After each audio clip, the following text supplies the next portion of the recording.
Halo, perkenalkan nama saya Misericordias Domini Silaban dengan NPM 2251115, Prodi Ilmu Hukum Universitas Internasional Batam. Video ini saya buat untuk sebagai salah satu syarat pemenuhan nilai ujian tengah semester mata kuliah pengantar ilmu hukum. Dan pada video kali ini saya akan melakukan pengamatan terkait pembentukan dan proses hukum di Indonesia.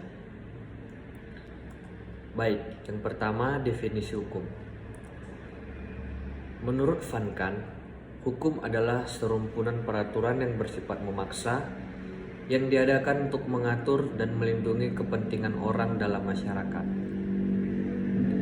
Sedangkan menurut Utrecht, hukum adalah himpunan petunjuk hidup, baik perintah atau larangan yang mengatur tata tertib dalam suatu masyarakat yang seharusnya ditaati oleh anggota masyarakat dan jika dilanggar dapat menimbulkan tindakan dari pihak pemerintah dari masyarakat itu sendiri.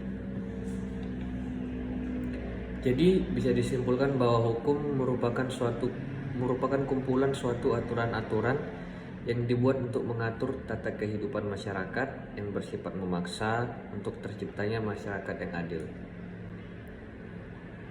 Baik, yang kedua, bidang hukum yang akan diamati. Pada pengamatan ini, saya akan mengamati berkaitan dengan hukum pidana. Lalu, apa yang dimaksud dengan hukum pidana?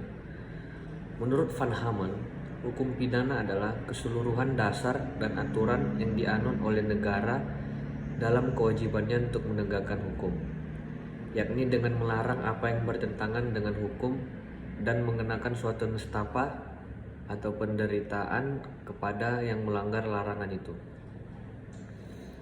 Pada pengamatan kali ini, saya akan mengkhususkan pada bidang tentang tindak pidana korupsi atau tipikor, yang menurut Undang-Undang Nomor 31 Tahun 1999,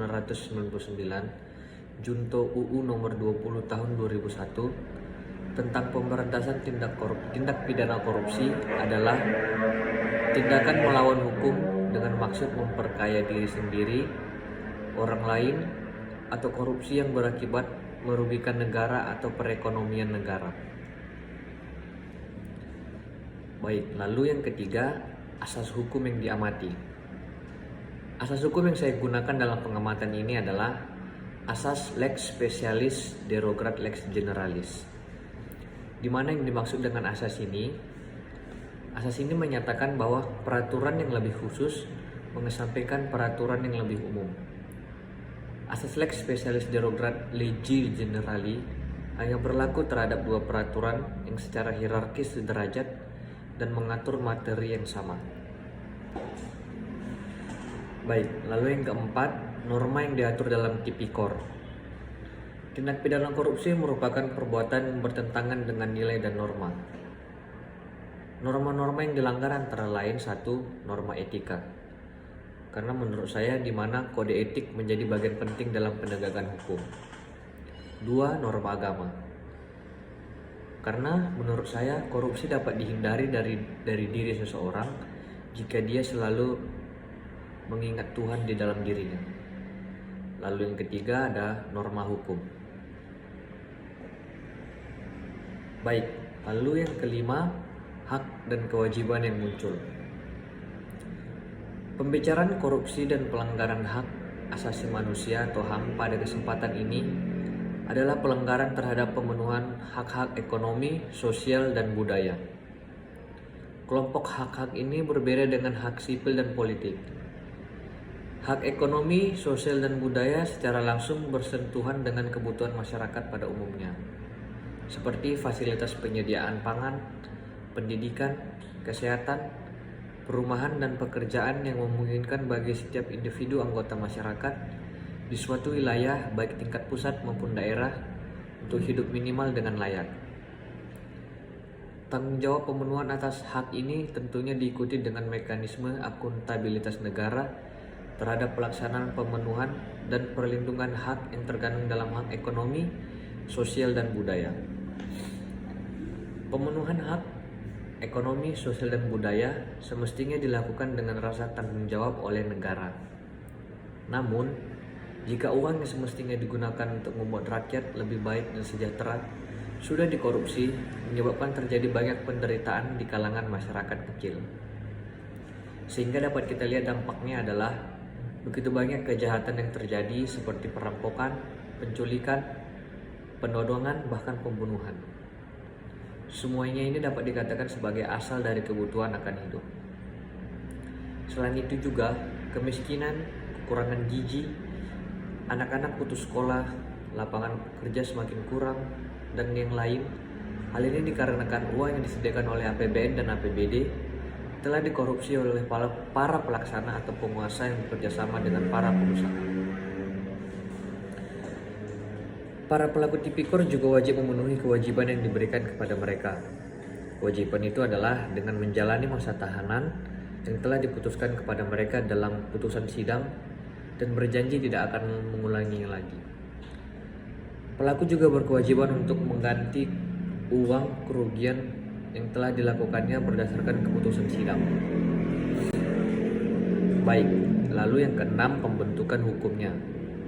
Pembentukan hukumnya dapat diartikan sebagai proses atau kegiatan merumuskan peraturan-peraturan yang berlaku secara umum bagi setiap orang. Lazimnya dilakukan oleh pembentuk undang-undang. Dalam konteks hukum Indonesia, proses pembentukan hukum telah diatur dalam peraturan perundang-undangan, yakni Undang-Undang Nomor 12 Tahun 2011 tentang pembentukan peraturan perundang-undangan. Hukum tindak pidana korupsi di Indonesia sendiri sudah diatur dalam Undang-Undang Republik Indonesia Nomor 20 Tahun 2001 tentang perubahan atas Undang-Undang Nomor 31 Tahun 1999 tentang pemberantasan tindak pidana korupsi. Baru yang ketujuh, penegakan hukum tipikor. Masih banyaknya koruptor yang bebas dikarenakan perlawanan yang dihadapi sangatlah berat. Para koruptor mempunyai berbagai macam cara agar dirinya tidak kelihatan sedang korupsi. Uang merupakan kekuatan utama sebagai selimut untuk menutupi tindak kejahatannya. Dengan kekuatan uang, mereka selalu berlindung di balik hukum. Bahkan mereka dapat membayar pengacara-pengacara kelas kakap miliaran rupiah untuk membuat dirinya terhindar dari ancaman hukum. Apalagi koruptor tersebut melindungi dirinya dengan melakukan kepedulian sosial melalui hasil korupsinya atau biasa disebut dengan pencucian uang. Hal itu membuat para koruptor laksana belut yang sukar untuk ditangkap.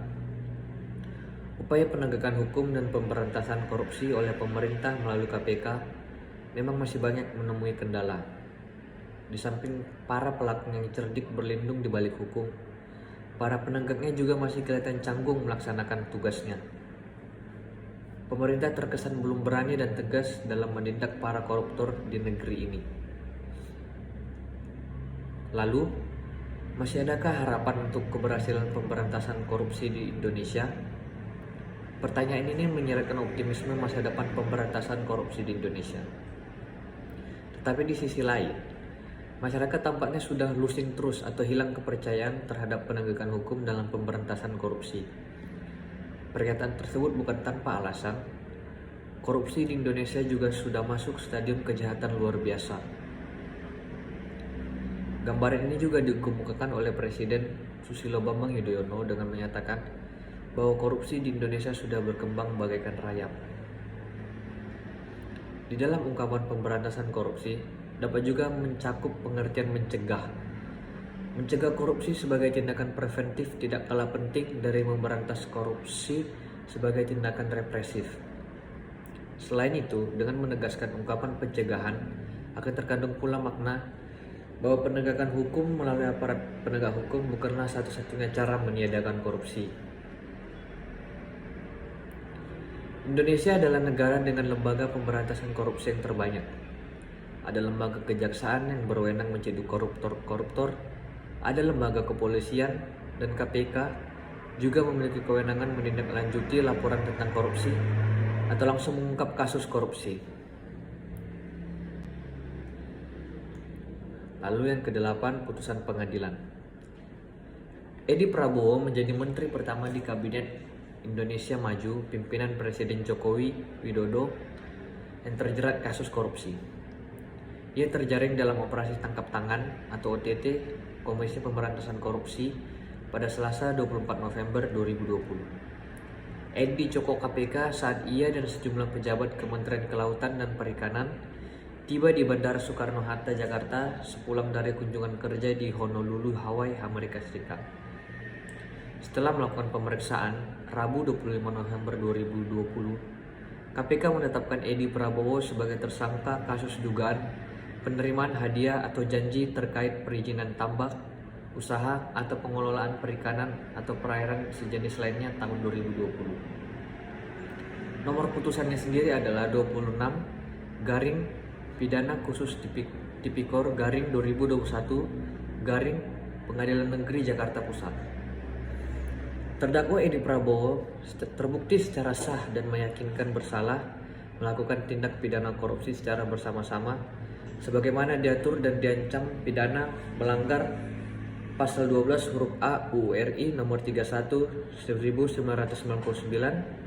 tentang pemberantasan tindak pidana korupsi sebagaimana telah diubah dengan UU RI nomor 20 tahun 2001 tentang perubahan atas UU RI nomor 31 tahun 1999 tentang pemberantasan tindak pidana korupsi JIS pasal 55 ayat 1 ke 1 pasal 65 ayat 1 KUH pidana sebagaimana diuraikan dan dibuktikan pada dakwaan alternatif pertama. Putusan nomor 26 garing Pidana Khusus Tipikor garing 2021 garing Pengadilan Negeri Jakarta Pusat 1. Menyatakan terdakwa Edi Prabowo terbukti secara sah dan meyakinkan bersalah melakukan tindak pidana korupsi yang dilakukan secara bersama-sama sebagaimana dalam dakwaan alternatif pertama. 2. Menjatuhkan pidana kepada terdakwa dengan pidana penjara selama 5 tahun dan denda sebesar 400 juta rupiah dengan ketentuan apabila denda tersebut tidak dibayar diganti dengan pidana kurungan selama 6 bulan.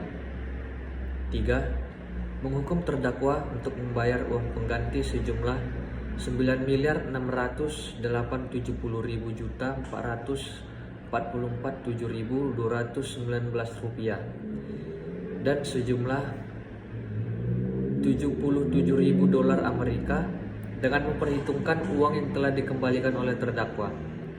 Apabila terdakwa tidak membayar uang pengganti tersebut dalam waktu 1 bulan setelah putusan pengadilan memperoleh kekuatan hukum tetap, maka harta bendanya disita oleh jaksa dan dilelang untuk menutupi uang pengganti tersebut.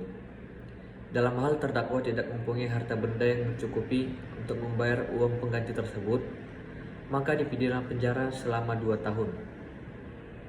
Lalu yang keempat, menjatuhkan pidana tambahan terhadap terdakwa berupa pencabutan hak untuk dipilih dalam jabatan publik selama 3 tahun sejak terdakwa selesai menjalani pidana pokoknya. Lalu yang kelima, menetapkan masa penahanan yang dijalani oleh terdakwa dikurungkan seluruhnya dari pidana yang dijatuhkan. Lalu yang keenam, menetapkan terdakwa tetap berada dalam tahanan.